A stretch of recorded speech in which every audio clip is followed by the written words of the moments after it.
I only wish for one thing, to grow old with you.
What is it?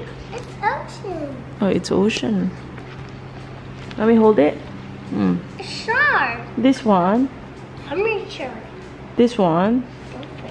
This one. I'm back whale. This one. Killer whale. Wow. Say hi to killer whale. Oh, hi, killer whale. You have to take medicine. This one. Nebulizer. No. You have to, baby. Nebulizer, this one. And then you can watch the brown bear if you want. But you have to hold it like this. Okay. You have to sit down here. So, isa sa mga na-reseta kay AA, nebulizer. Hanggang ngayon, we're still wondering kung ano nangyari sa kanya that night. Pero, hindi naman naulit yun. So, to make sure na tuloy-tuloy, na okay siya. Ayan, yung gamutan niya kailangan continuous din. I'll prepare your nebulizer. So, you sit down here. Sit down here. Yes. This is medicine. This one. No? Medicine. Well, I'm gonna let you watch brown bear, polar bear, panda bear, and fox if you use your medicine. Mommy.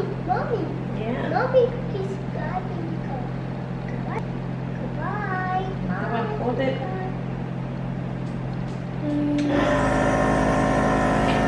Good boy.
Good morning guys. Today is Thursday again. Parang lagi yung vlog natin, kundi Friday, Thursday, ano. So the past few days, holiday, so wala tayong masyadong ganap. But today is Thursday. Dito kami sa therapy center ni Aiden. And wala pa si Daddy. Hala, feeling ko baka hindi nakapasok yung specialist ni Aiden kasi hindi ako nag-reply kagabi. Wait lang. So yun mga may kagabi, nag-message kasi yung specialist ni Aiden that nagtatanong siya kung papasok ba sa AA kasi nalaman niya na we had to rush AA in the hospital parang nung anong day ba yun? Was it Monday ata yun nangyari. So check niya kung papasok si Aiden. Hindi ako nakapag-reply kagabi kasi wala akong load. So ngayon lang ako nagkaroon ng load, nag-reply tayo. But anyway, isip ko, first ano pa naman niya, first child na iti-therapy is si AA ng 8 o'clock. So baka wala pa siya sa taas. Tingnan natin how fit. Anong mangyayari. Alanganin. But anyway, ayan. So, si Lily nahatid na namin sa school kagabi. Lumabas kami ni Daddy. First time naming lumabas with friends after a long time. When I say that, as in talagang I mean it. Kasi kami mag-asawa guys, parang medyo pili kami sa pagdating sa friends. We're friendly naman, kaya lang talagang siguro since nga may mga kids na, we're more on parang focus na sa kids. And then kung mag-hangout man kami, parang when you have kids kasi parang feeling mo your time is super duper valuable. Kasi yung priority mo are your kids. So ayaw mo siyang kumbaga sayangin sa wrong type of people, ganon. And very mapili din kasi yung asawa ko sa mga kakaibiganin niya. Ganon siya. Hindi sa mapili or pihikan sa friends, no. Talagang maliban sa mahiyain siya. If he's going to hang out with somebody, kailangan this person is a good person. Ganun siya. And I think namanggit ko na from the previous vlogs that I have a new friend. I call her Beshi. Misty yung name niya. Her and her husband are such great people na talaga wala kaming masabi sa kanila. And Misty most of the time just wants to hang out. Ako usually nga, yun nga medyo ano tayo pagdating sa pag-hangout kasi nga yung oras, ang dami ko rin ginagawa. So lagi ako nagno-no, hindi ako nakapunta, hindi kami nakapag-hangout together. Phil met yung asawa naman ni Beshi ko, ayun. And siya yung pedya ngayon ni Aiden at saka ni Lily. He's super duper nice. Kagabi, we went out, we had some drinks and dinner, and na-enjoy naman namin mag-asawa. In fairness, nakakaloka kasi nga hindi kami talaga as in malabas ng may kasama. If lalabas kami dalawang mag-asawa, kaming dalawa lang, gano'n. We had such a nice time, hindi pilit, yung hindi namin kailangan na marang mag-adjust, parang to fit in. That's what I love the most about last night's hangout. Yung hindi mo kailangan mag-pretend, hindi mo kailangan na para makibagay, mag-adjust para makibagay. Kasi parang we just click kaming apat, you know? And sobrang natural lang yung lahat. Does that make sense? I hope it makes sense, you know? We've just been ourselves. So it was nice. It was really nice. Anyway, wala pa si Daddy. Feeling ko baka hindi pumasok si Teacher Billy ngayong maaga. Kasi hindi ako nakapag-reply. Hindi ako nakapag-confirm kagabi. Kasi he's never really late. It's si Teacher Billy, ano? It's 8:05 na. Yung session nila starts at 8. Oh, dito na si Daddy. He's not there. No. Teacher Billy's not there. No. He messaged me last night. Yeah. Asking if AA's, remember I told you, if AA's gonna come, and I did not get to respond. Yeah. Oh, no, the teacher took him. Yeah. Oh. Okay. You can just stay there and play. But I messaged Teacher Billy this morning, just about like 10 minutes ago. Another teacher wants in there. Come on, let's go inside the AA. Yeah. Okay. Maybe they messaged Teacher Billy, because he's never really late, is he? No. So it's probably that. Because if he doesn't have a session for 2 hours, Teacher Bill is just gonna sit there, you know? So I probably didn't go. Anyway, my fault, sorry. How was your last night hangout? It's good. It's good now. Yeah, No, so saying lang, I feel like that all four of us last night, it's not like forced. No. Like you have to fit in. Yeah. And you have to adjust to. No, you just sit there and be it's yourself. fine. Yeah. No? Yeah, it's good. Oh naman. Yeah, well, I normally don't like anybody, but it was good. You're picky with friends, so yeah. Yeah. But it's good. Oh naman, sobrang naman yan. Okay, anyway, drive na kami. Bye! Good morning! Good morning guys! Today is Monday! Monday na naman. Ano po?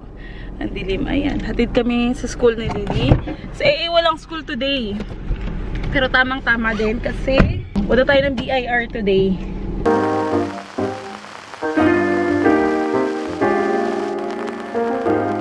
Kasi meron doon paalis. Ang hirap humanap ng parking dito guys. Ayan! As, come on na. Come with me. Hindi na ako nakapagkilay. Hayaan mo na yan. Mommy, go to the show. Mommy. Yeah, you wanna come with me? Mommy, go to... Okay, let's go. You will. What time is it? 12? What time did we get here? 8:30. Pila pa rin kami guys, wala pa rin. No my. Time check 12:08.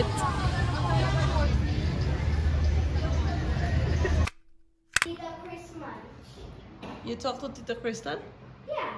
And she called me. Oh, okay. And then I missed it. So I chose, and then there was buttons, and I pressed the button, and then the call started. Oh, come here. Do you want to see what you... This is Daddy's phone, right? Yeah. And you used to have Messenger Kids, right? Yeah. You want to see the things that you sent Daddy before when you were younger. Yeah. Look, sit down. Look, there's something here that is so funny. I did not expect that. This one, do you remember this? Let's play it.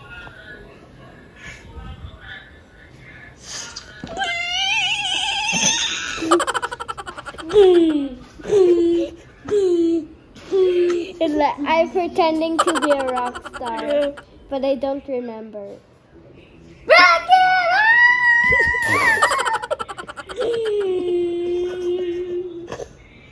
Look how serious you are.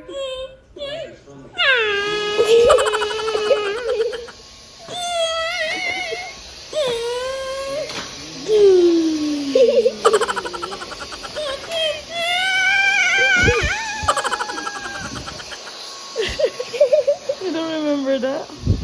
I don't remember. Okay, let's find something else. I want to message Marco. Put the cover Look on. at that, his face.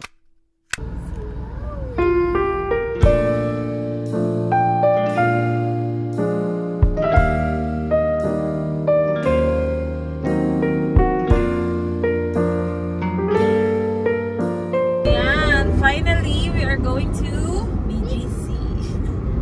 Again, finally, we are going to Yes, punta kami BGC guys. Kasi doon yung branch nung ating bangko. So mag-request lang tayo ng parang bago. May bagong design na daw ng cheque ngayon. So yung cheque before, hindi na daw siya. Ang daming ang ganap. Hindi kami makapag-catch up sa kung ano yung mga nangyayari. Kasi iba na ngayon, mayroon na daw bagong design yung cheque sa lahat ng banks, I think. Parang gano'n yung starting May 1 daw this year, iba na yung parang design nung cheque. So, pati dun sa date, hindi na siya isang linya lang na gano'n. May mga parang white boxes na siya where you put numbers for dates instead na yung words. Dati kasi po pwede, limbawa January, ganyan. Tapos, ngayon, numbers na lang. So, habang maaga, pupunta kami ng bangko para maka-request tayo ng bago check. May ninenervyos dito sa pagdadrive ko. Ang traffic kasi.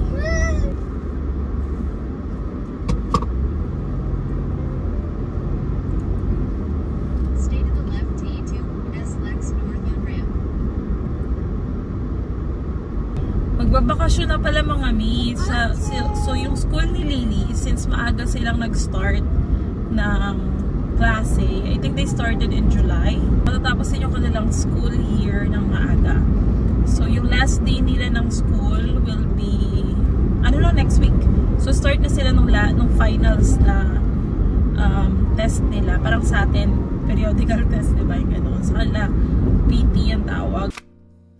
Update doon sa ating COR, sa BIR. Mommy?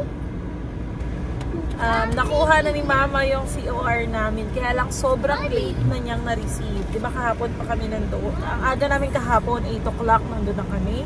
Or 8:30 ata, ganyan. We had to leave kasi ang sunduan time ni Lily is 1:30. Tapos si Mama na nag-take over. And guess what? Time siyang naka-uwi. 10:30. Umalis daw sila doon mga 10. From 8:30 ng umaga, na-release lang yung aming COR ng alas 10 na ng gabi. Grabe. Ang dami na doon na parang nag-give up, nag-uwian, kasi talagang maghapon ay nag-antay.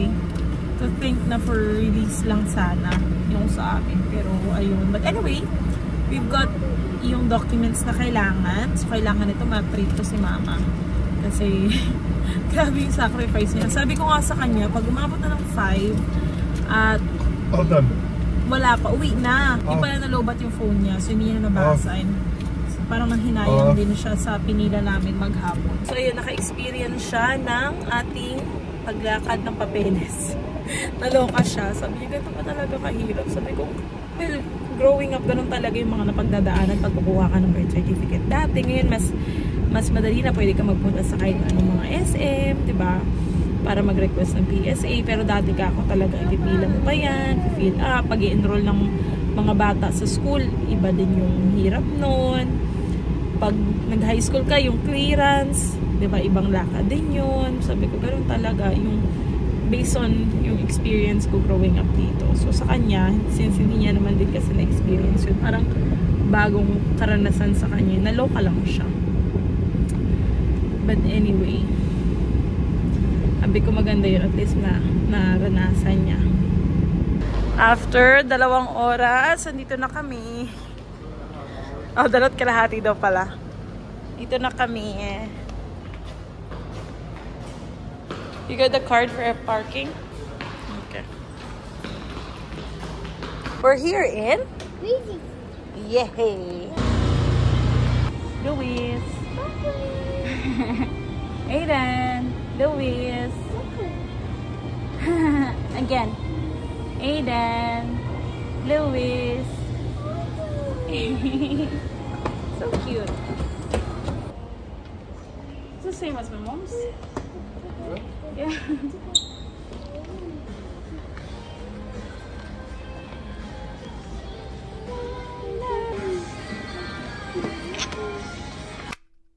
You are the one that I feel.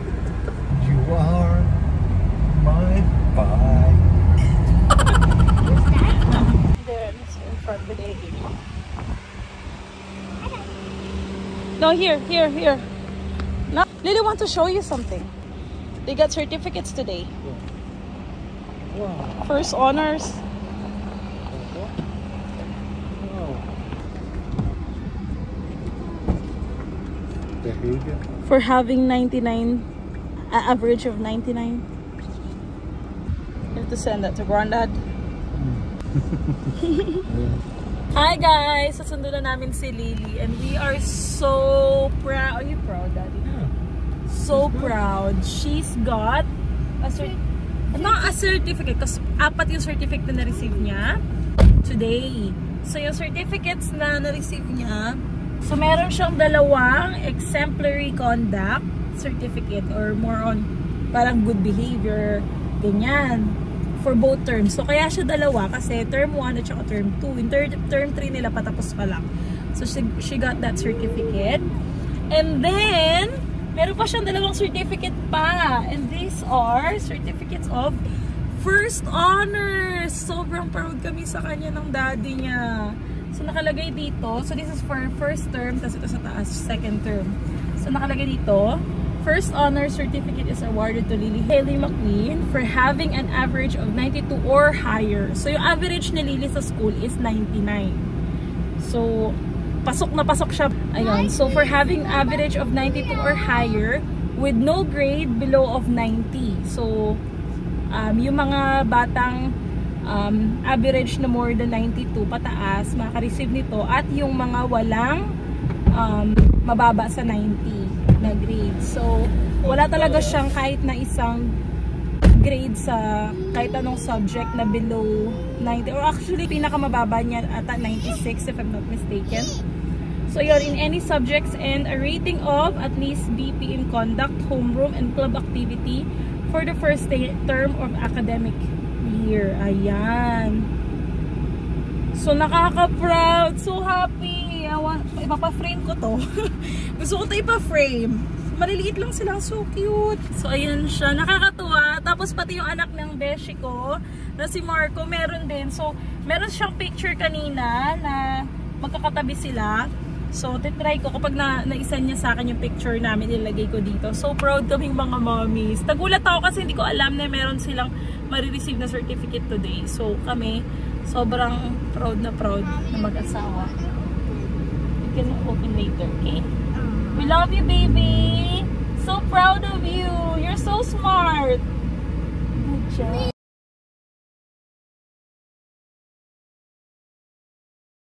And I only wish for one thing, to grow old with you.